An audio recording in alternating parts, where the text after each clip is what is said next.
Welcome back, everyone. Our next chapter we're going over is Chapter 12, Makeup Essentials.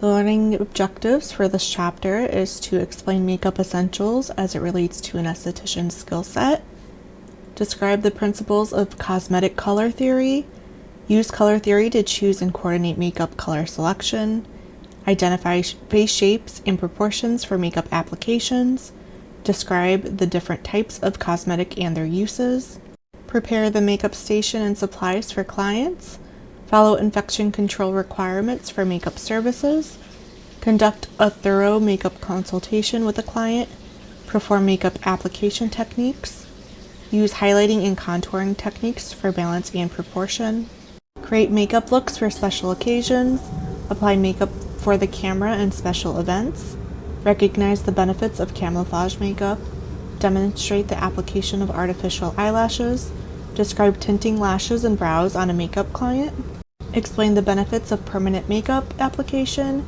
describe the benefits of career in makeup, and promote retail services as a makeup artist.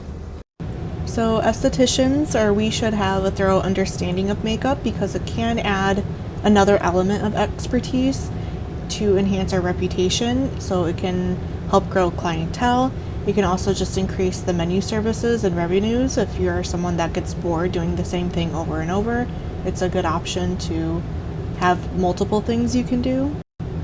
Clients can rely on makeup artists to design more fresh makeup looks, and the makeup industry's seasonal creation of new products can also offer many opportunities to retail the latest color and newest formulations for makeup. Understanding products, color theory, different makeup techniques, and being able to analyze facial features are going to be a very big part of becoming a successful makeup artist if that's something that you want to do. Being educated on all of this will help you gain confidence, especially when you're providing consultations, when you're recommending products, when you're doing the actual makeup applications, or doing lash procedures if that's something that you're wanting to get into. So for color theory, this is the foundation of color selection, and it's going to impact every area of makeup. It's also important with helping clients resolve issues and creating more harmonious looks on every face or every skin type. So we have the color wheel, and this is based on 3 primary colors. So the primary colors being red, yellow, and blue. And the traditional color wheel is a creation of 12 main divisions of colors that are stemming from those 3 primary hues. So as you can see on the screen, we have red, orange, yellow, green, blue, and violet. But then we also have the colors in between. So red, orange, yellow, green, blue, violet, and red, violet. And all of these colors are hues. So a hue refers to any color in its purest form. So it's lacking any black or shade or white, which is tint. So the hue of a color represents just one dimension of a particular color. So if you've taken a class, this might be more review then for you. But we have primary colors being red, yellow, and blue, and these are the fundamental colors that can't be attained from a mixture. And then the primary colors make up the secondary colors, and these are orange, green, and violet, and they are obtained by mixing equal parts of 2 primary colors. And then we have tertiary colors, which are formed by mixing equal parts of a primary color and then its neighboring secondary color of the color wheel. And it's always going to be named by the primary color first, so yellow, orange, and then yellow, green, or red, orange, red, violet, or blue, green, blue, violet. Moving on to complementary colors, these are colors that are directly across from each other on the color wheel. So red and green are on the opposite sides, blue and orange are on opposite sides, and then yellow and violet are on opposite sides. When they're used next to each other, they can create a distinct contrast, which makes the appearance of the other color more intense or intensifying. When we're using complementary colors in makeup, The goal is typically to create more of a vibrant look or a dynamic and dramatic look, or you can also use the complementary colors to color correct. Analogous colors are colors that are located directly next to each other on the color wheel, and this creates more minimal contrast, so it's making things match a little bit more, and it's used in makeup application for more soft and subtle looks, but it can also be used to call attention for specific facial features rather than the makeup itself. Color saturation refers to the pureness of a color or the dominance of a hue. So it can vary in intensity, but a fully saturated color is the truest version of that color, and it's going to be the most vibrant, strong, and intense. So if something's saturated, it's going to be more intense. The saturation changes as the hue moves from the outer edge of the color wheel towards the center, where it's going to be a little bit less intense, and it becomes a little bit more gray. The value is also the brightness of a color, so it's going to be how light or dark it is, and it depends on the amount of light that's coming from the color. So a recap, the saturation is going to be the intensity of the color, and then the value is going to be if it's lighter or darker. There is various degrees of saturation that you can create. So tinting is occurring when white is adding to a pure hue. Shades are occurring when black is added to a pure hue, and then the tone is going to be when there's gray added to a pure hue. So you can see on the screen, the tints are going to make stuff more pastel, tones are making things a little bit more mauve-y, and then shades are kind of deepening or adding shadow. Moving on to warm and cool colors. Having an understanding of warm and cool colors can help you determine client's skin tone and properly enhance the client's appearance. Figuring out what colors are warm and what colors are cool, you can just divide the color wheel in half down the middle of the green and red, and the yellow side, the orange side, is going to be more warm, and then the blue and violet side are going to be more cool tones or cool colors, which then means that green and red can be either more warm colored or warm toned or cool toned, or they can just be just kind of in the middle if they're like the true form or true hue of the color. So with warm colors, these are going to be more yellow undertones, and they're going to range from yellow and gold through shades of orange, red oranges, most reds, and then some yellow greens. The cool colors are going to have more blue undertones, and they're going to be dominated by blues, greens, violets, and then some blue reds. We also have neutral colors, which are colors that don't either complement or contrast any other color, and this is going to include our brown, our gray, and either black and white technically. So the first question of this chapter is kind of a combination of two questions, but it is, what are the primary colors and what are complementary colors? So with actual makeup application, there's a lot of different ways you can achieve results that you want. But once you understand the basic rules of color selection and color theory, you can kind of expand on the ways that you combine color to make things look more flattering. So you should think of the color wheel as more of a tool to determine the color choice that you're going to pick for an individual. To determine your color selection, you can follow these 3 steps. You should determine the client's skin color. So is it light, is it medium, is it dark? And then also in the same skin color, skin tone, you should determine whether their skin is warm, cool, or neutral. You can then determine the client's eye color. So is it blue, green, brown, or another color? And then you want to determine their hair color, and also if their hair color is more warm or if it's more cool.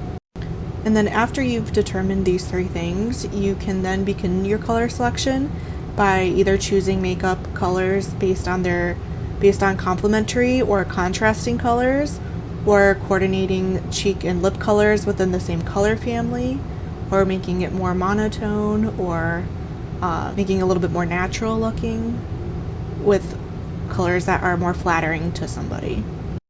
So going into a deeper dive, so when we're determining the client's skin color, you can decide if the skin is more fair, is it more medium toned, or if it's a darker tone. So the tone of the skin is also going to be known as the hue. And in terms of the skin, it's also used to describe the warmth or coolness of a color, and it's generally classified as light, medium, and dark. And then next step, you want to determine whether their undertone of the skin is more warm or cool.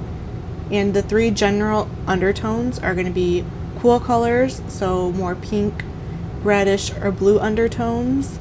Warm colors, which are going to be more yellow, peachy, or golden undertones. And then neutral colors, which is going to be more of a mix of warm and cool undertones. The book doesn't say this, but I would also add in like an olive tone, which is going to be a little bit more greenish in color. To help determine the client's undertone, you can use the neck or the forearm of the client. So if this client has some sun damage, you can use the neck as a primary indicator of the skin tone or the undertone. And in natural lighting, you can place a white piece of paper or cloth next to the client's clean skin to determine the color that's more apparent. So you can look for more yellow or more pink or green or olive or blue or brown undertones. So next to white paper, cool undertones are going to be more pink and bluish hues, and then again, warm undertones are going to be more peachy or yellow or golden. So again, this is kind of recapping from last slide.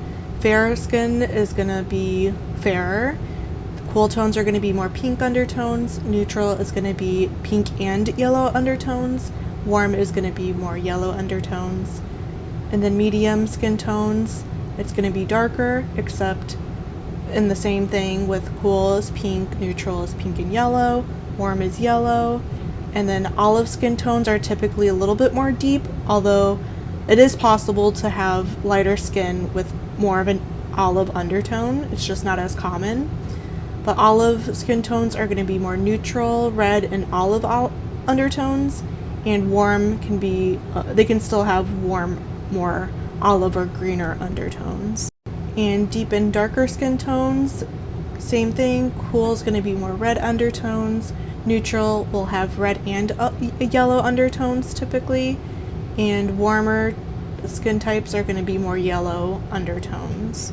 And then with neutral skin tones, fair is going to show up more pink and yellow. Medium is going to be more pink and yellow as well. Dark is going to be red and yellow typically, and then olive tones are going to be more red and olive undertones. So for some tips on makeup application based on the tone and undertone, for lighter skin, you can use more lighter colors for soft looks and more natural looks. You can use medium or darker colors for more dramatic looks, just because it's a little bit more contrasting. And then medium tones are going to be more natural looking. Lighter or darker tones can commit a little bit more contrast for bolder looks. Dark tones will be more natural looking, while medium or medium light shade or even brighter tones are going to create more dramatic and vivid looks.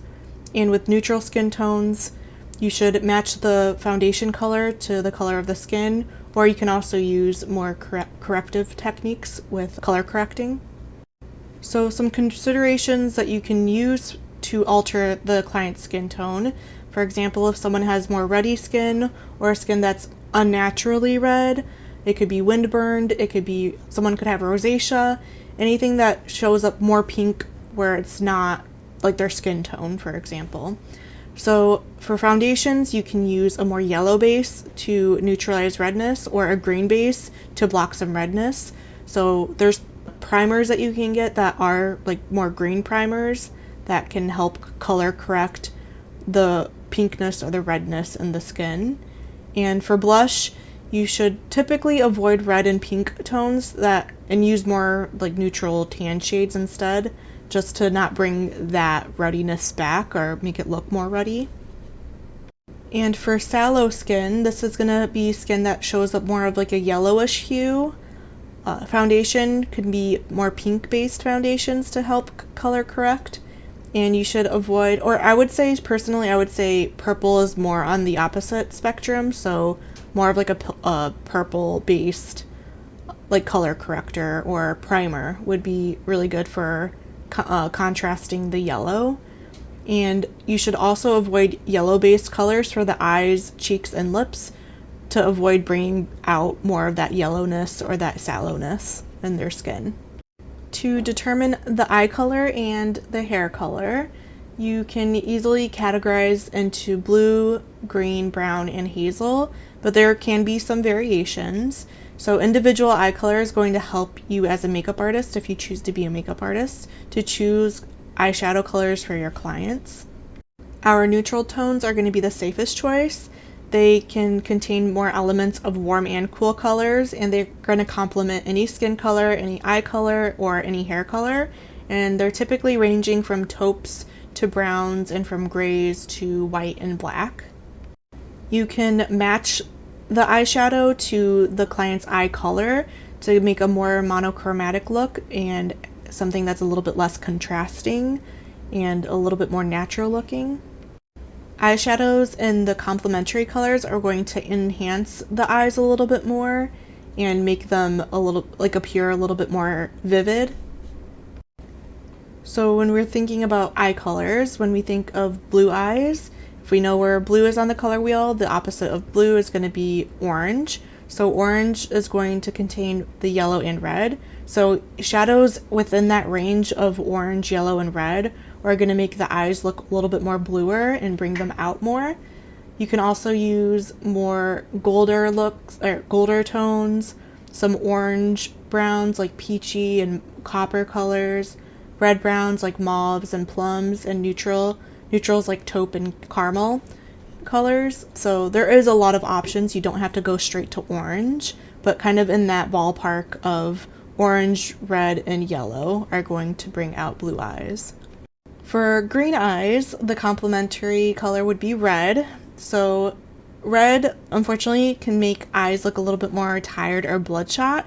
So instead of pure red tones, which isn't like technically recommended, but literally you can do whatever you want with makeup. So this is just color theory, but you can use more red-based red or brown-based reds or other colors next to red on the color wheel. So purples, I like plum colors I think look really pretty on green eyes, or like fuchsia looks really good because it's kind of a mixture of red and purple, or kind of go into more of like the coppery colors or orangey tones. So some popular choices again are going to be the coppers, the rusty colors, some pinks, plums, mauves, and other purples. For brown eyes, since brown eyes are known to be more neutral toned, they can typically wear any color. I in my opinion, I feel like there's brown eyes that can look a little bit more red or more orange depending. So I think you could always look at a person's eyes and see what they're more leaning towards, and you can use more complementary colors for more red or for more orange depending. But some recommended contrasting colors are going to be more greens, some blues, grays, and silver colors. And you can then, after you pick out the eye color, you can coordinate the cheek and lip color within the same warm or cool color family. And you can also either choose more neutral colors too, since they contain both of the warm and cool elements, so they're not too clashing either. And for further color selection, you can use the hair color to determine what color you might want. So you can use that as like the final consideration. You can consider the hair color, but prioritize their natural warm or cool skin tone first. And some clients' current hair color can be unnatural, or it could be a natural color, so that would kind of further determine on what colors you would want to pick. Some tips when working with clients that have mature skin or clients who have enlarged pores or textured skin due to acne scarring or excessive sun exposure. Some products that have a lot of shimmer or glitter can actually accentuate the skin texture, so it's normally more recommended to use colors that are more matte and they are going to reduce the appearance of that texture from the fine lines and uneven skin. But again, this is kind of just like makeup theory. There is no one size fits all. If someone's a little older and they want to use some shimmer, that's totally fine. But it's just kind of a recommendation to help hide some of like any wrinkles or texture in the skin. Question number 2 is, what are the 3 main color selection steps used to choose makeup colors? Understanding the face shapes is going to be helpful for determining where to place lighter and darker tones for makeup application to make a bigger impact to accentuate or de-emphasize certain features on clients. So to analyze the face shape is going to help determine different hairstyles for clients, the size and shape of hats, reading or sunglasses, and then jewelry. So it kind of goes outside of makeup, and understanding the face shape is going to help clients accentuate features they want to be more prominent, and then also de-emphasize ones that they prefer to go more unnoticed, and this is a very valuable skill. For oval face shapes, this is going to be the more well-proportioned face shape, and it's been long considered the ideal for its balance and overall look of symmetry. The face is divided into 3 equal horizontal sections. So the first third is measured from the hairline to the tops of the eyebrows. The second is measured from the tops of the eyebrows to the tip of the nose. And then the last is measured from the tip of the nose to the bottom of the chin. So it's kind of broken up equal into 3 horizontal sections, and that's what makes it more oval. An oval face shape is also going to be about 1.5 times longer, so up and down, compared to its width across the brows, which makes it, again, more oval. And for eye distance, the ideal distance between the eyes is going to be the width of one full eye. So one full eye should be able to fit exactly between both of the eyes, and that is going to be, quote unquote, the ideal distance between the eyes. The widest part of the face is going to be at the temples or the forehead, and it will kind of taper down to a curved chin as well in the oval face shape. For round face shapes, the widest part of the face is going to be at the cheekbone area. It's not typically any larger than it is wider, so it is pretty, round or even. And it has a softly rounded jawline, a shorter chin, and then a rounded hairline, and a rather full forehead. A square face shape is going to be wider, have more an angular jawline and also forehead, and the lines of this face are going to be more straight and angular compared to a round face, but they're also kind of similar proportions. A rectangle or oblong face shape is going to be more long and narrow. The cheeks are often more hollow or under prominent cheekbones. And for corrective makeup application, you can create the illusion of width across the cheekbone by making the face appear shorter and wider.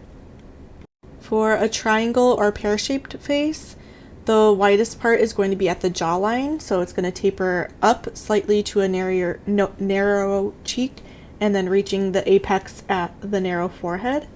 And for corrective makeup application, you can create width at the forehead, so enhance the forehead a little bit more, and then cylinderize the jawline and create shadow at the jawline, and then also add length to the face.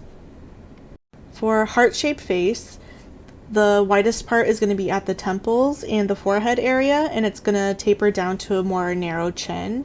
And this is going to be more soft rather than angular, and it has some prominence in the cheekbone area as well. And for diamond face shapes, the widest part is going to be at the cheekbones. It's going to have a narrow chin and narrow forehead, and it's going to be a little bit more angular in form as well, and the measurements of the jaw and hairline are going to be approximately the same. Going into types of cosmetics and their uses, most products are going to come in several forms, including powders, creams, liquids, and an assortment of containers and packages. And makeup formulations are continuously evolving with a focus on maintaining healthier skin. Going into foundation, it's also known as base makeup. It's a tinted cosmetic that is used to even out the skin tone and the color, conceal some imperfections, and protect the skin from the outside elements of the climate, dirt, and other pollution. It can neutralize some dark circles, blemishes, and pigmentation, redness, or other concerns, and it comes in a lot of different forms, but mainly cream, liquid, powder, and mineral. Oil-based foundations are going to be a good choice for normal to dry skin types, and they're usually containing mineral oil or other oils. Water-based foundations are going to be more preferred for oily skin and sensitive skin types, and these are oil-free. They generally give a more matte finish or non-shiny, more dull look, and they help conceal minor blemishes and discolorations. Silicone-based foundations are going to be a good choice for bridal makeup. They're good for occluding the skin to provide more of an even surface. They can also diffuse imperfections, and they're going to be a little bit more durable for prolonged wear. Alcohol-based foundations are available for extreme durability.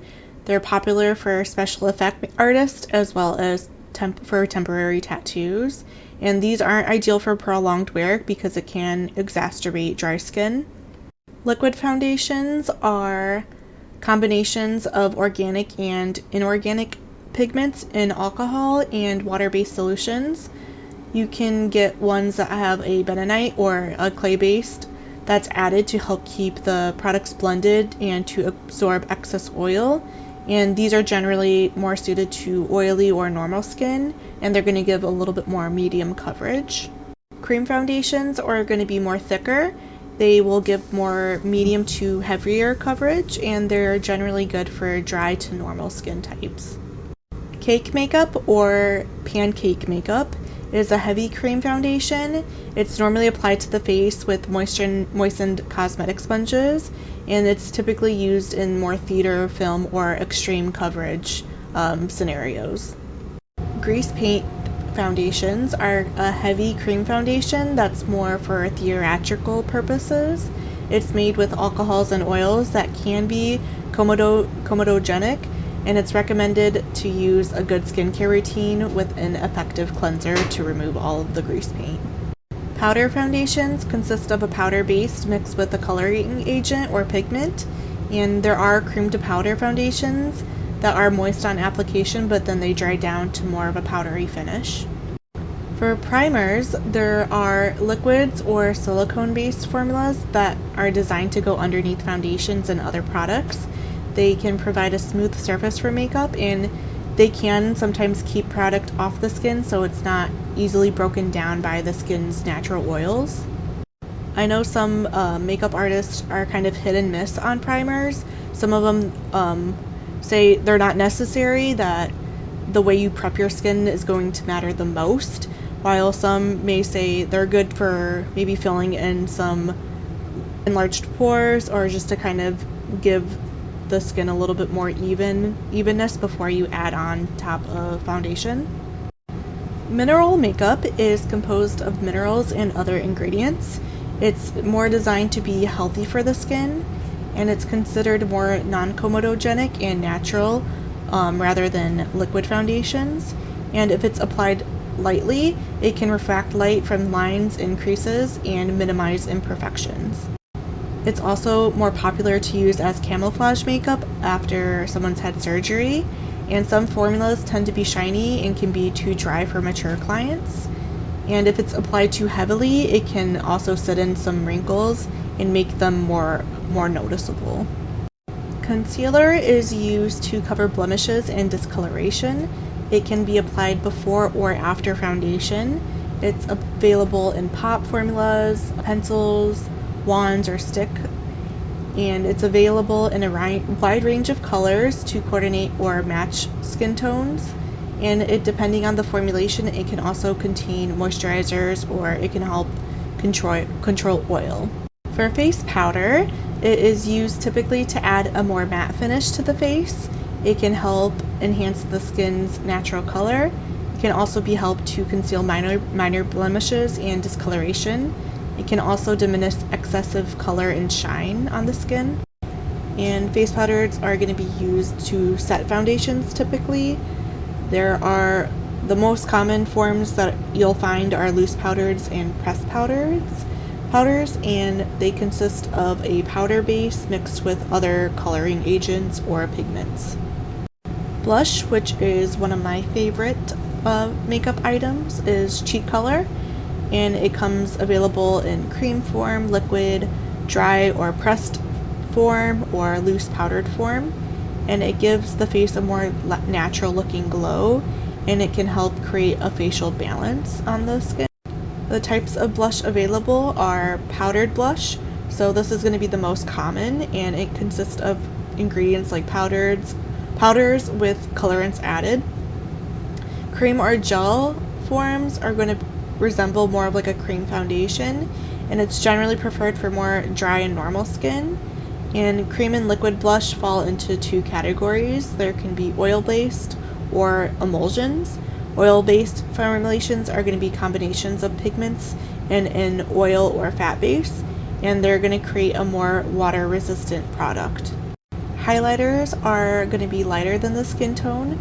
They help accentuate features such as the brow bone, the temples, the chin, the cheekbones, even like the tip of the nose is where I like to add it sometimes, or like the inner corner of the eye. And they're typically found in liquid and powdered forms. Eyeshadow is used to accentuate and contour the eyes. It comes in an endless variety from warm to cool, neutral to bright tones, and light to dark tones. Some powdered eyeshadows are designed to be either used wet or dry, and they come in a variety of finishes including matte or shimmer, and they're available in cream forms, pressed forms, and dried powdered forms. Eyeliner is used to emphasize the eyes as well. You can create a line on the eyelid close to the lashes to make the eyes look a little bit larger and the lashes a little bit more full. It's available in pencil form, liquid form, and pressed forms. And the pencil is going to be the most commonly used liner and is available in both hard and soft forms. Liquid or gel liners can also be used to create a more dramatic look, and powdered liners or eyeshadows can also be used wet or dry. With eyebrow colors, this will include eyebrow pencils, shadows, pomades, and gel formulations, and it's used to add color and shape to the eyebrows. It can be used to darken the eyebrows or correct their shape, or also fill in some sparse areas. And for the best results, you would want to match the natural brow color or use a close shade of brown. I actually typically like to, for my eyebrows at least, I prefer using like a lighter color but a little bit more gray, so it looks more of like a shadow in my eyebrows, if that makes sense. And for mascara, this is used to darken, define, and thicken eyelashes. It's available in liquid, cake, and cream forms in various shades and tints. The most popular mascara is going to be a liquid formula in either a black or brown color. There are two types of mascara. There is regular, which is a daily use product, and it's also easily removed with eye makeup remover. And then there's also waterproof mascara, which is designed to stay on and not smudge when it comes in contact with water. And this is typically going to be better for clients that have maybe seasonal allergies, brides, or clients who come in frequent contact with wind or water, or their eyes may be watering. And with waterproof makeup or waterproof mascara, it typically is going to require an oil-based eye makeup remover to take it off. Some wand mascaras can contain rayon or nylon fibers that help lengthen and thicken the hair. And there can also be lash conditioners and gels that are a popular product, and lash enhancers that are designed to stimulate lash growth, which is another thing you could try to sell to clients as well. Going into eye makeup removers, this would be something that you would want to use or have clients use after they wear makeup, because a lot of products can come off with cleansers, but it might not remove everything. So it's not recommended to use while anyone is using or wearing contacts, since this can irritate the eye. Oil-based removers are going to may have some mineral oil, and there could also be some fragrance added. And these are going to be great for waterproof mascara, people that have dramatic eye makeup on, or artificial lashes. Water-based solutions are going to have maybe some witch hazel, some boric acids. There could be oils or lanolin derivatives and other solvents that can be added. And it's a good choice for regular mascara and very light eye makeup. And this would be used for clients that are more sensitive to oil. Lip color, who would have thought, gives color to the face. It provides a finish to a makeup design. Some lip colors can contain sunscreen, and most of them are going to contain moisturizers. Lip glosses, plumpers, and stains are also quite popular, and I feel like they're even more popular now. And lip colors are available in several forms, so there could be creams, glosses, pencils, and sticks. And formulas can be oils, waxes, and dyes. Castor oil is also a common ingredient in lipsticks, and other oils that might be used are olive, mineral, sesame, cocoa butter, petroleum, hydrogenated vegetable oils, and waxes commonly used are going to be like paraffin, beeswax, and candela wax. And for lip liner, it's intended to fill uneven areas on the outer edges of the lips to help define the shape.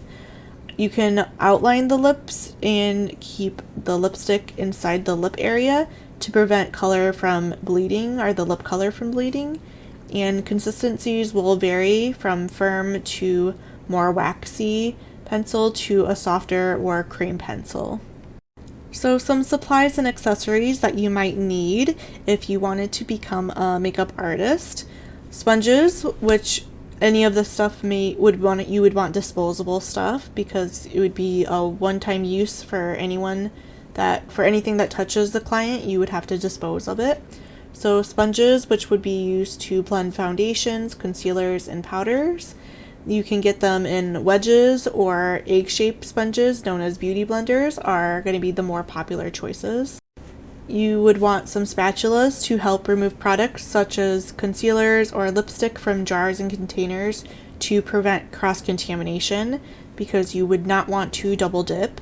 You may want some tissues, which can be used to help blot lipstick or powder. You would want some wands for a new single-use wand to dip into mascara, so the mascara wands. And again, you would not want to be double dipping. You can roll it in the tube rather than pump to avoid drying out the mascara as well. You may want some brow combs, which would be used to brush the eyebrow hairs into the desired position to create a more groomed look. You may want some lash combs, which would be used to separate the lashes so the lashes look more finished and aren't clumpy or messy looking. And this is used typically before applying mascara, or when the mascara is still wet on the lashes. Cotton swabs are also super useful for blending under the eyes, or when you're trying to clean up some mascara or smudges. You may want some paper drapes, so you can use some hand-sized towels that are made of paper, that are inexpensive and easy to use to protect the client's clothing during a touch-up, and then there would also be disposable.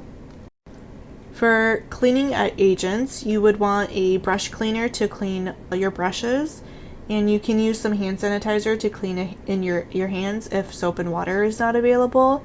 And then you would also for sure want a disinfectant, a EPA registered disinfectant for any surfaces and tools that you have. Brushes would also be very helpful. So brushes are going to be used to blend powder, blush, and eyeshadows. They are going to vary in size, shape, and make. The use and cost and longevity. They're going to be the artist's most essential tool, since they allow for better control and blending. And there are two types of brushes. There are natural and synthetic. You can also get some disposable brushes that are ideal when working on clients, so you don't have to worry about cross-contamination. And if not, if you don't want to get some disposable, you have to make sure you're cleaning thoroughly and disinfecting the synthetic brushes between clients. You would also probably want a lash curler, so this is used for straight lashes and it's typically used before applying mascara. You may also want some hair clips or a headband to help keep the client's hair out of their face while you're working. And you would also maybe want a cape or a towel around the client's neck to protect their clothes. You may also want some tweezers to help remove individual hairs from the brow area or to remove stray hairs from above, beneath, and around the eyes or chin area. You would want some sharpeners, especially if you're using pencil products like lip liners or eyeliners. And they're typically either plastic or metal, and they come available with different sized sharpening holes to accommodate different sized pencils. You would also want a high quality reflective mirror for the client to view the application after you're finished. Mixing cups can also be used to help blend foundation colors or to make mixing foundations and moisturizers. Artist palettes are also good for holding products. You would also want a makeup palette, so when you're using a makeup palette, you need to use a single-use spatula or a palette knife to place a small amount of the product on a palette. And this would be keeping the main product free of pathogens like bacteria or fungus and to protect clients from infection. And some makeup palettes are either straight and flat, and some of them may have small indentations for more loose powders.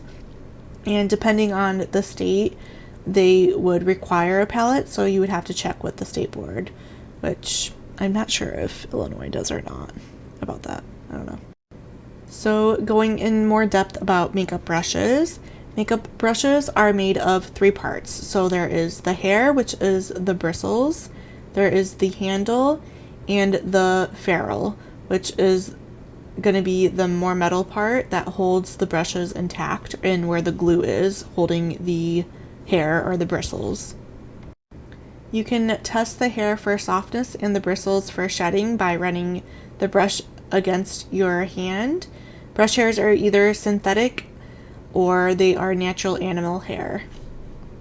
If you are a makeup artist, you would want to typically have synthetic brushes because they can be disinfected, unlike natural hair brushes. Natural hair brushes can be from squirrel, mink, goat, or pony hair, or other blends that are used for some brushes. And natural hair brushes are going to be more expensive, and they are more frequently used to apply dry or powdered products. And synthetic bristles are a little bit better for moist product applications. Makeup brushes, the handle length vary, but typically 7 inches is going to be the standard length for brushes. So we have powdered brushes that are large, soft brushes that are used to blend and apply powder or blush. We have blush brushes, which are going to be smaller, more tapered version of a powdered blush, and they can be used to apply a powdered blush, or they can also be angled. Foundation brushes are longer, flatter bristles that in a round or oval compact shape, and these are typically used to apply and blend liquid, cream, and paste foundations. Concealer brushes are more narrow and firm with a flat edge, and they're used to apply concealer around the eyes, on blemishes, or other areas. And kabuki brushes are shorter brushes with denser bristles for powdered or blush, and they're typically used in a more circular motion to apply and blend powders. Eyeshadow brushes are available in a variety of sizes, and they can range from softer to firmer. The softer and larger the brush, the more you're going to be able to blend a shadow, and a firmer brush is going to be better to deposit a dense color than it is to blend it. And small brushes are going to be the best for darker colors to keep it in a more concentrated area. Eyeliner brushes are fine and tapered, and they're going to have more firm bristles, and these are used to apply liner to the eyes. An angled brow brush is going to be firm, some thinner bristles, and angled for use around the eyebrows, or you can also use it for eyeliner too.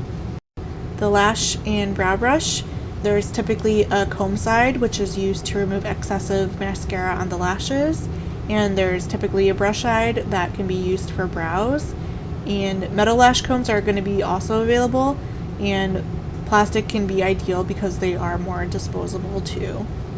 Lip brushes are similar to concealer brushes, but they're going to be more small and a little bit more tapered and have a rounder edge. And they can also be used to apply concealer at smaller spots. I would recommend, if you're going to get a lip brush, to have disposable lip brushes because they are, because the reusable ones are a little bit harder to clean if you are using lip product with them. So caring for your makeup brushes, how you would want to clean them.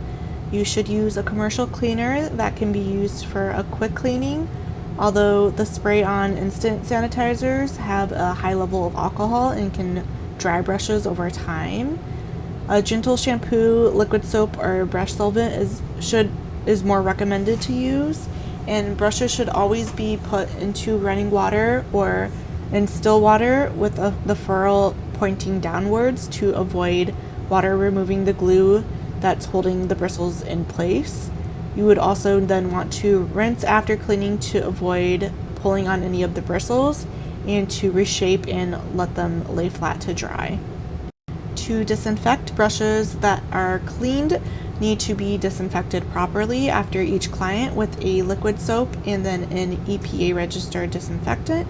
Natural brush bristles and wooden handles are porous and they cannot be disinfected, so ideally you would use a disposable brush in that case. You would rinse, dry, and cover the brushes with a towel to keep them clean while they're drying, and then once they're dry you would want to put them in a clean, closed covered container or drawer. So to quickly just go over some safety measures to avoid contamination, you should always wash your hands. You should not touch products directly with your fingers. You do not want to double dip any time into any of your makeup products. You would want to distribute the product onto a clean palette with a spatula. You would want to use disposable applicators, and in case of an accidental contamination, you would want to follow your supervisor's direction or either throwing away the product or giving it to the client. You would not want to put it back in with your clean products to reuse. So some guidelines for cleaning multi-use applicators, pencils, and testers. For applicators, you would want to use a new or disinfected applicator, brush or wand, and spatula to distribute product.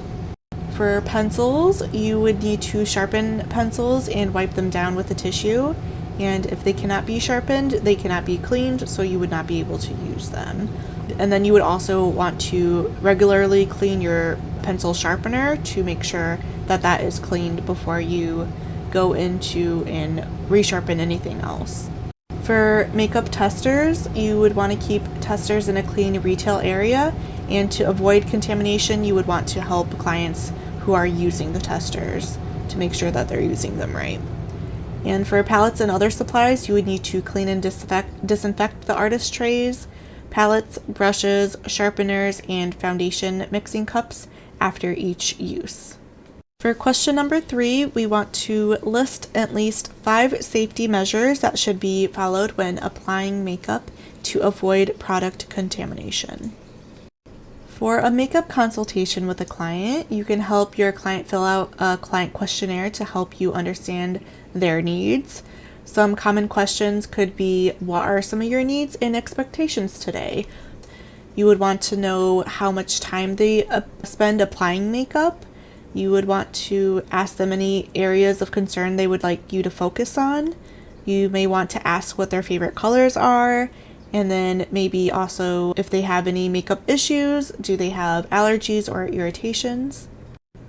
And you would also want to be knowledgeable of any prior illnesses, injuries, surgeries, or if a client wears contact lenses, That can be useful to determine the best practices for the makeup application that you're planning. And then if it's someone that you may see regularly to apply makeup on, you would definitely want to keep a client chart. Or if it's going to be someone that you may do a bridal look and you're doing like a test run, you would want to note down that client's preferences, like their colors, on their client chart. For a makeup station and consultation area, the location should be visible but semi-private of an area of the salon that you're at. The makeup kit and the station should be clean and well organized before and after each client, and you can have some visual references that are useful to have more of a discussion about makeup styles with your client. The lighting should be adequate and flattering, and a bright, even frontal light source with a daylight color balance is going to be more ideal. And placing vertical strips of lights on both sides of the makeup mirror and horizontal strips or just a row above the mirror will help produce more consistent light. And options are going to include fluorescent tubes, traditional incandescent bulbs, and LED bulbs, but you would want them to be a daylight color balance. And lights around the makeup mirror should also be the brightest light source in the room or the area. So makeup lessons you can include if you are a makeup artist. These are going to include instructions in how to duplicate the techniques that you're using on the client as you're working. So you would want to have time to answer any questions and then also let your client practice on themselves, while a makeup application is just going to be where you're applying the makeup and the client is not given a step-in-step instruction. So foundation should always be matched as closely as possible to the actual skin tone of a client. And to determine the correct foundation color, you can apply a 1 to 2 inch vertical strip of the color right below the cheek down onto the jawline. And you can blend slightly and then try other color options if necessary. And then the color that kind of disappears into the skin or just blends into the skin is going to be the correct choice. The makeup should blend smoothly with no visible line between the face and neck, and different colors can also be mixed to create a custom blend color, and the color may also need to be changed within different seasons and depending on how much sun exposure someone has gotten. So the supplies used for an application for foundation, you can use a disposable makeup sponge or a brush, and the sponge can be used either moist or dry. You can use a patting motion or a stippling motion rather than a rubbing motion, and that's going to give the skin a little bit better coverage. For concealer application, the concealer should match the tone of the foundation, and it can be applied either over or under foundation. It can be applied with a brush or a sponge. It can be placed sparingly over blemishes or other areas of discoloration, and it can be then blended out. If you're trying to cover a blemish, you should try to match the skin tone as closely as possible to avoid highlighting the blemish. And if you're using a color correcting concealer, like a yellow or green toned concealer, you should blend it well and then cover it over with foundation. And concealer can be worn alone without foundation if it's chosen and also blended correctly. And you can use it as a highlighter if it's lighter than the skin color, or if you can use it as a contour if it's darker than the skin tone. So getting into more highlighting and shading, highlighters are lighter than the skin tone and accentuate features like the brow bone, under the eyebrow, the temples, the chin, and the cheekbones. And contouring colors are going to be darker shades that are used to define the cheekbones or make features appear smaller, and darker colors are going to recede or diminish features. These can both be found in both liquid or powdered forms, and they're applied in a variety of ways similar to shadow, blush, and concealer applications. For a face powder application, the face powder should match the natural skin tone and the foundation. A translucent powder can help blend with all foundations and should not change the color when it's applied. Powders are going to set the foundation and finishes the makeup. It's usually applied after foundation and before the rest of the makeup, and once over again after blush to blend and set. and you can use a brush by sweeping in circular or downward motions. With loose powder, it's easy to spill. You should be tapping the jars before opening to settle the product and only take out a tiny amount of the product. And you should be using a clean brush or a new single-use disposable spatula to remove any product from the container, and then tap the product onto a palette to use. And then you would want to replace the cap right away to avoid spillage and also keep the product clean. Pressed powders are compact and easy to carry for quick touch-ups during the day, and they can be turned into a loose powder. For blush, this is going to give color to the face, and it can also accentuate the cheekbones. You should use a color that resembles the face when blushing, and in most cases that's going to be a pink to a red tone, which would adjust for the skin color. You can apply just either below the cheekbones and then blending on top of the bones upwards towards the cheek. And blush domain area is no closer to the nostrils than the center of the pupil, and then no lower to the jawbone than the imaginary line from the tip of the nose to the middle of the ear. So it should just gently kiss the temple area but not reach the hairline. And then depending on the formula, the blush is usually applied with a brush, but creams can be applied with a more stiff brush or a sponge. For eyeshadow, you should choose colors that bring out the eyes, even if the application is going to be subtle. This helps make eyes appear more bright and more expressive. You can use contrasting or complementary colors to help enhance the eye color or the eyes in general.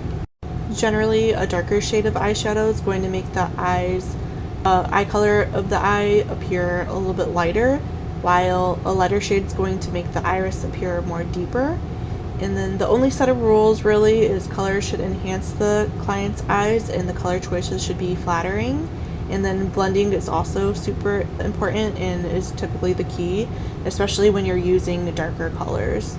For the eyeshadow highlight, the highlight color is going to be lighter than the client's skin color, and this should be used to highlight specific areas. And you can use either a matte or iridescent shiny look or highlight.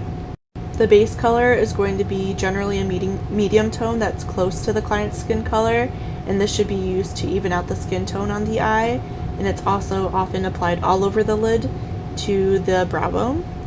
And the contour color is going to be deeper and darker than the client's skin color, and this is going to minimize specific areas and to help create contour in the crease or to define the eyelash line. When we are applying stuff, we can use a technique called bracing, and this is a technique that is used with one or both hands positioned to avoid client injury, and it keeps your hands steady and the client safe. So for bracing around the eyes, you want to use the backside of your dominant hand on the client's face to steady yourself while you're using your fingers of the same hand to manipulate the applicator, the brush, or the pencil. And then for the eye, you want to brace your hand just above the brow bone. To apply eyeshadow, you want to remove product from its container with a spatula and then use a single-use applicator or a clean disinfected brush. You can then apply the base color as close to the lashes on the eyelid, sweeping the color slightly upward and outward. You can then end the color inside the outer edge of the brow, and highlighters are typically used under the eyebrow and on the lid, and darker colors are typically used in the crease. And then you would want to blend to achieve the desired effect. With eyeliner, this is going to help accentuate the eyes. It can be applied before or after eyeshadow. A natural look can use the same color as the lashes or the mascara, and for more intense colors you can use to match shadow colors or have a more seasonal color trend.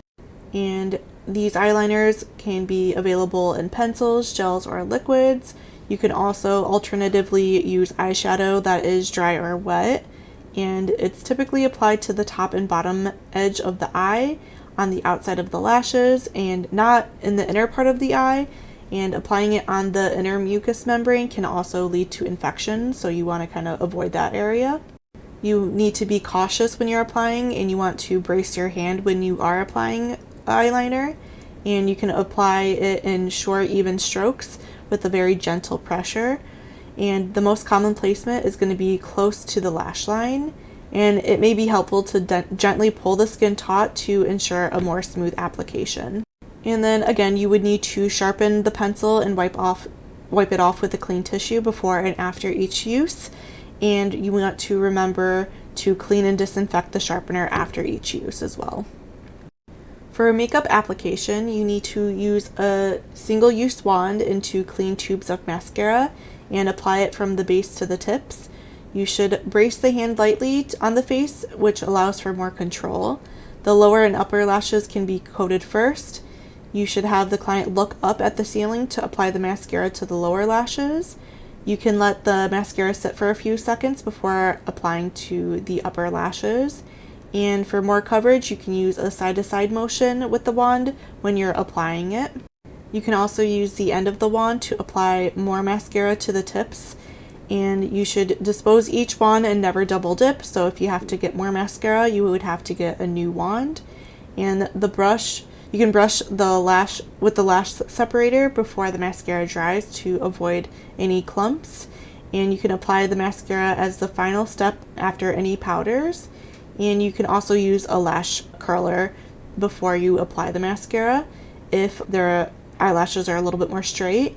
And some clients can also prefer to curl their own lashes. It might be a little bit more comfortable for them. For eyebrow color, you want to measure the brow shape and follow the shaping guidelines as closely as possible. You can tweeze any stray hairs before beginning the makeup service.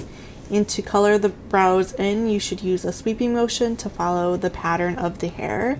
You can brace your hand again above the brow and then blend back and forth inside the brow line to create a more natural look. For very dark brown or black hair, you can use a warmer black or very dark brown. For pale blonde or platinum blonde hair, you can use a very soft taupe color. For gray or silver gray hair, you can use a light taupe, which is going to be best normally. And for red hair, you can use a taupe or a dark brown, works great. To help determine which color, you should use the hair color using a taupe for strawberry blonde or a lighter hair color and dark browns for a deeper redhead. With lip color, the types are going to be more translucent or stained or opaque. And colors are going to vary from lighter colors to make lips appear more large, and darker colors which are going to make lips look a little bit smaller. And they come in different finishes, so there can be glossy or more matte. Lip glosses give a shiny, moisturized look to the lips. Lip conditioners are lip moisturizers, primers, foundation, or lip plumper is going to be applied before the color. Lip liners are pencils that are used to line and define the lips and also keeps the lip color from feathering. And lipstick should not be used or not applied directly from the container unless it belongs to the client. And you can use the tip of a disposal lip brush to follow the lip line and then connect the center peaks using a rounded stroke. For highlighting and contouring techniques, you would use a light and dark shade of makeup to draw attention or to take away from the particular facial features. So highlighting, we want to emphasize features, and this is created when a cosmetic is used that is lighter than the skin or the foundation. And contouring is going to be used to minimize features, and this is formed when a product is used that is darker than the skin or the foundation. And understanding facial shapes is going to make it easier to know when to use highlighting or contouring methods to help balance the features. So for round or square faces, you can use a darker shade of foundation to blend on the outer edges of the temples, the cheekbones, and the jawline to minimize those, and then use a lighter shade of foundation from the center of the forehead down to the center of the face and the tip of the chin to bring more attention to that. For a triangular face, you can apply a darker foundation over the chin and neck and a lighter foundation through the cheeks and then under the eyes to the temples and the foreheads, and then also blend that together over the forehead for a smooth, more natural finish. For a narrow face, you want to blend the lighter shade of foundation over the outer edges of the cheekbones to bring out the sides of the face.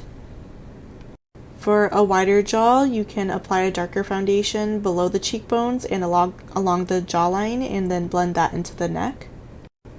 For a double chin, you can minimize a double chin by applying a shading underneath the jawline and then the chin over the full area. For a long, prominent chin, you can make that appear less prominent by applying a darker foundation over that area. And then on the opposite side, if there's someone with a receding chin, you can highlight that by using a lighter foundation than the one used on a protruding forehead. You can apply a darker shade of foundation over the forehead. And then on the opposite side, for a narrow forehead, you would want to apply a lighter foundation along the hairline and then blend that into the forehead. For a wide nose, you can apply a foundation shade lighter to the center of the nose and then apply a darker foundation on both sides of the nose and then blend those together. For a short nose, you can blend a lighter shade of foundation onto the tip of the nose and then also in between the eyes. For the jawline and the neck area, the goal is to be able to blend the product so it's consistent from the face to the neck. And to elongate the neck, you can use a lighter color all the way down the center and then use darker shades on underneath the jawline down both of the sides. And then if someone has a shorter neck or a thicker neck, you can use a slightly darker foundation on the sides of the neck than the one that is used on the face to make the neck appear a little bit thinner. Getting into eye shapes, there is proper application for eye colors and shadows that can help create the illusion of the eyes being either larger or smaller, and this will enhance the overall look. For someone with monolids, you can use shadow to create a desired crease and then also add definition to the eye area. To make smaller eyes appear larger, you can extend the shadows slightly beyond the sides of the eyes. And for rounder eyes, you can lengthen the eyes by extending the shadow beyond the outer corner of the eyes. And for protruding eyelids, you can help minimize them by blending a darker shadow carefully over the prominent part of the eyelid and then carrying it lightly towards the eyebrow. And you can use a more medium to deeper color of shadow. And for deep set eyes, you can use a more brighter, lighter, and reflective color to kind of help bring the eyes a little bit more outward. For close set eyes, you can apply a darker shadow on the outer edge of the eyes and then a lighter color inside corners of the eyes near the nose. And then wide set eyes, you would apply then the opposite, so apply the darker color to the inner side of the eye, of the eyelid towards the nose, and then blend carefully outward. For downward or sloping eyes, you can use the shadow evenly and lightly across the lid from the edge of the lash line to the small crease in the eye socket, and you can use a light color on the lid and a medium to dark color sparingly around or above the crease. And for dark circles or clients with dark circles, you should apply concealer over the dark areas and then blending and smoothing it into the surrounding area, and then set it lightly with a translucent powder. For eyebrows, the reshaping and defining eyebrows can be an art of itself, and well-groomed eyebrows are going to be a part of the complete makeup application. Reshaping and redefining the eyebrows can be an art in itself. Having well-groomed eyebrows are going to be a part of a complete makeup application. Over-tweezed eyebrows might not grow back and can also make the client appear older. And you definitely need to use caution when you're either tweezing or waxing the client's eyebrows. And adjustments to the eyebrow shape can also be used to enhance other facial features. And when you're correcting the shape of the eyebrows, you can begin by removing all of the unnecessary hairs and then use a pencil or a shadow to fill in the brow until the natural hairs have grown in. When you're altering brow shapes for a higher arch, you can remove the supercilious hair from the top of the brow and then fill in the lower part of the eyebrow with a pencil or shadow. and you can build up the shape by layering light color lightly until the desired effect is achieved. For a low or small forehead, a lower arch is going to give the illusion of more height and space to the low forehead. With wide set eyes, the eyes can be made to appear more closer together by extending the eyebrow lines closer together past the inside corners of the eyes. However, you got to be careful to avoid making the client look like they're frowning all the time. And then close set eyes, to make the eyes appear further apart, you can widen the distance between the eyebrows and extend them slightly outward beyond the outside corners of the eyes. For a round face, you can arch the brows high and make them appear more angular to make the face appear more narrow. For longer faces, you can make the eyebrows almost straight, so less arch, which can create the illusion of a shorter face. But you should not extend the eyebrow lines further than the outside corners of the eyes. And for a square face, the face can appear more oval if there is a higher brow arch.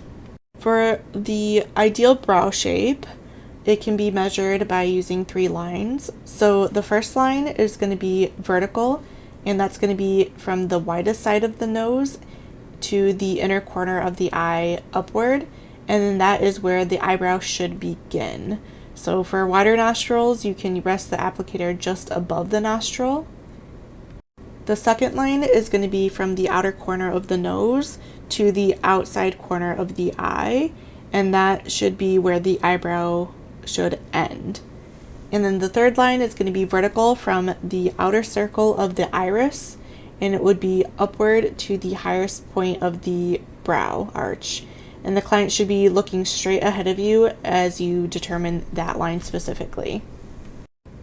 So there might be some instances where you might want to alter someone's lip shape, and lips are usually proportioned so the curves or the peaks of the upper lip fall directly in line with the center of each nostril. And there's various lip colors and techniques that can be used to create illusions for better proportions. And it's best to follow the natural lip line as closely as possible and then kind of increase areas that you want to correct. So for a thin lower lip, you can line just outside the lower lip and making it appear fuller, and you can fill in then with the lip color to create a more balance between the lower and upper lip.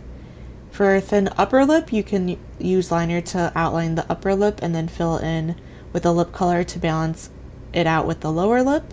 For thin upper and lower lips, you can outline the upper and lower lips just slightly fuller, but you shouldn't try to draw so far outside of the natural lip line, and you can use a lighter color to make the lips appear a little bit larger for the lip color.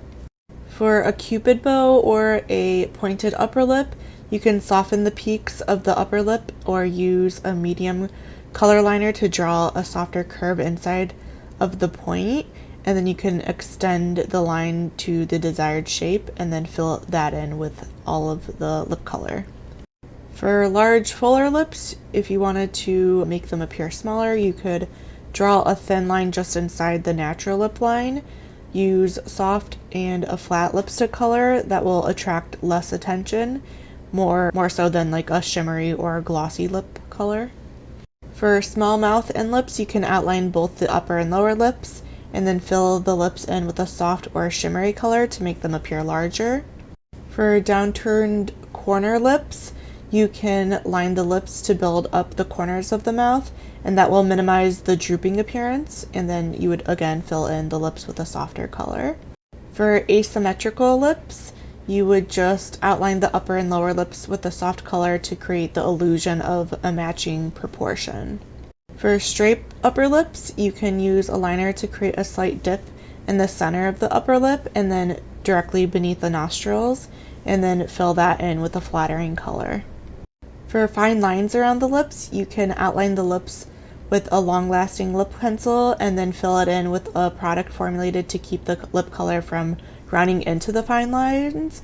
And lighter colors are going to work better, and they won't show the lines as much as darker or red colors do, because they do bleed, and then it makes it more obvious. Question number 4 is another combo question, kind of 2 questions in one. What is contouring or shading used for? And where on the face would you apply a highlighter? For makeup looks for special occasions, you would want to get as much information as possible about the event for your client.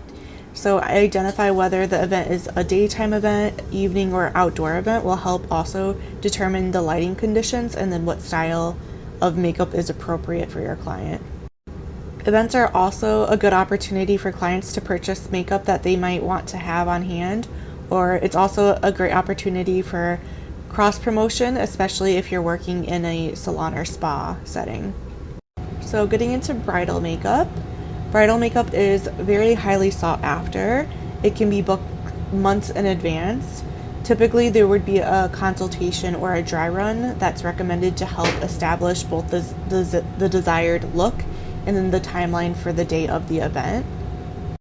So the consultation or the dry run would help establish the bride's color preferences and then also the type of makeup she wants. And it would be good to ask to see a photo of the dress to help determine how formal the event would be, and then also you would get a sense of the bride's style. And then you would also want to discuss the wedding day timeline as well to determine the starting time for the makeup application, like what time you would need to start at, and then also building in extra time in case of any unforeseen issues. So to do striking contour eyes, you would want to first do a base color from the lashes to the brows, use a medium tone on the lid from the lashes to the crease, highlight under the brow bone, eyeliner on the lash line. You can do shadow over the liner to kind of smudge it out, and then you would want to do 2 coats of mascara.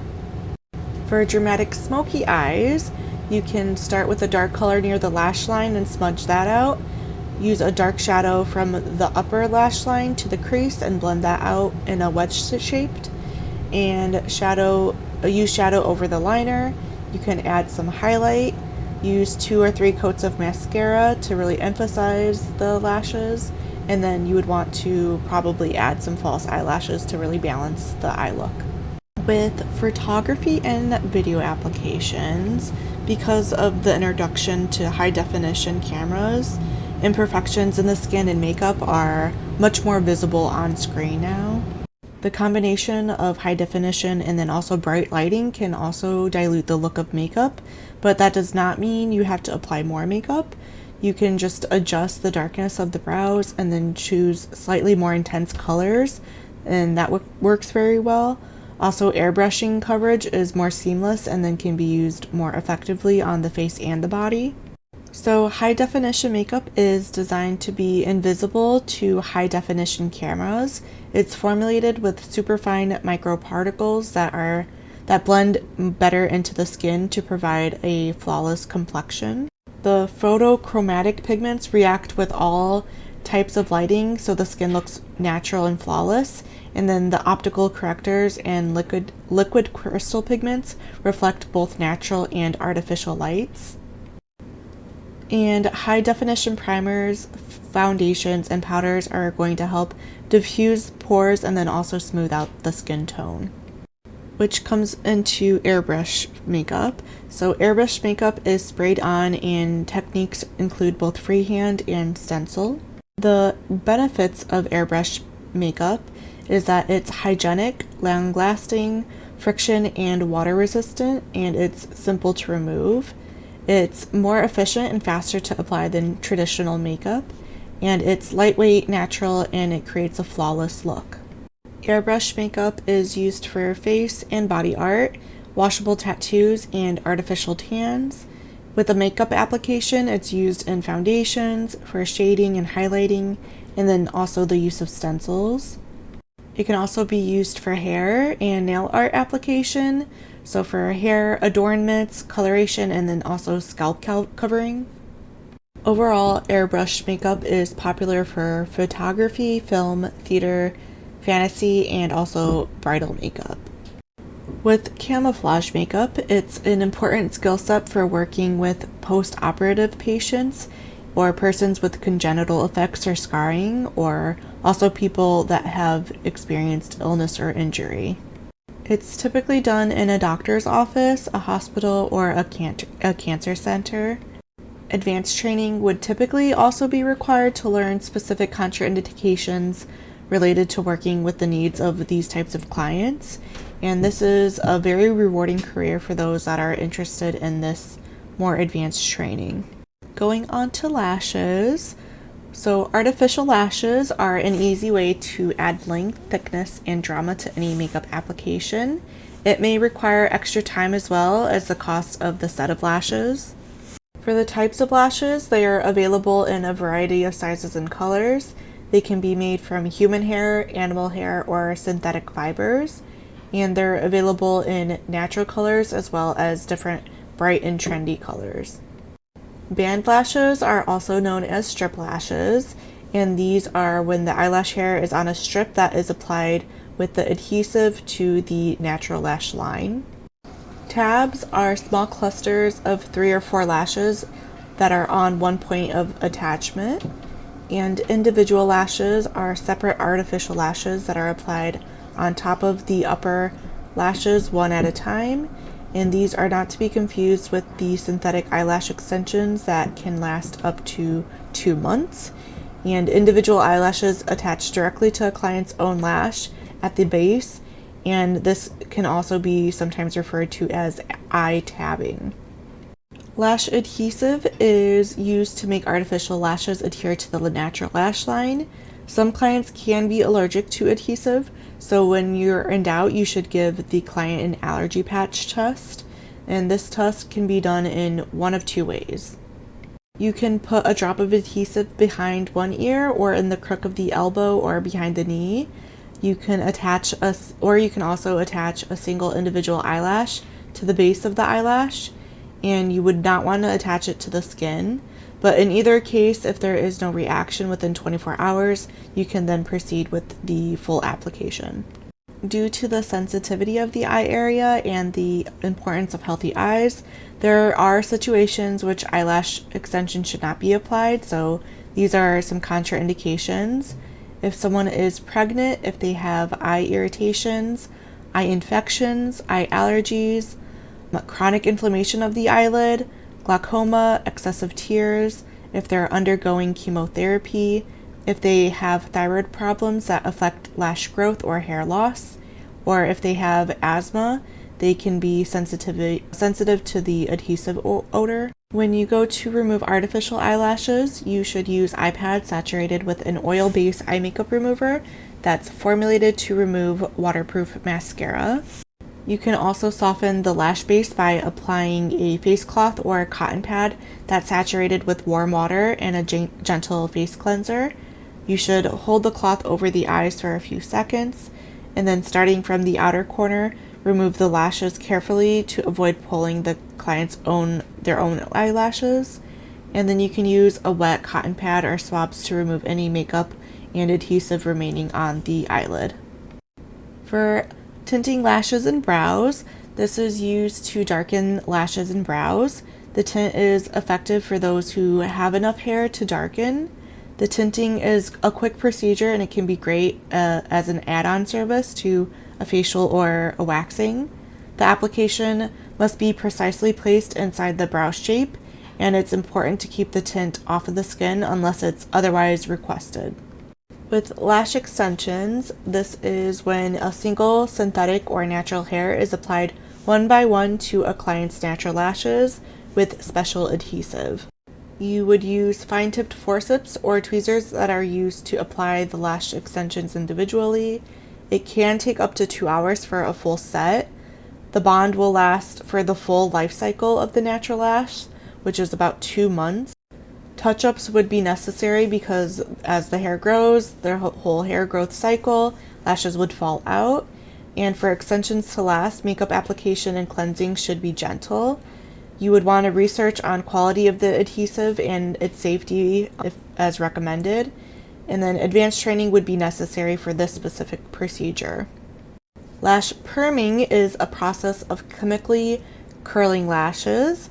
Research on the quality and safety of the perm solution is recommended. Advanced training would be necessary before you start doing it on clients.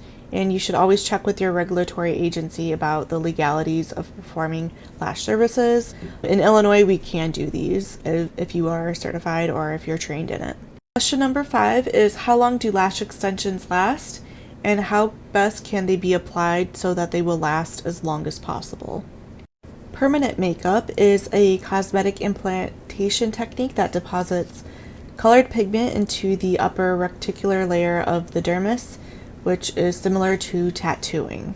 In Illinois, you would need special licensing and training requirements for this. You couldn't just be an esthetician because you are going deeper than the epidermis. It has many uses. For example, it's used for eyeliner and eyebrow tattooing, which is probably the most popular. It can be used for scar camouflage and also body art. And there's various methods, which is like traditional tattoo machines. There's pen or rotary machines or a hand method. And for the process, there is an initial consultation. There would be the application of pigment, and there's typically a follow-up visit. And because fading can occur, it does require maintenance over the years. Some considerations for permanent makeup.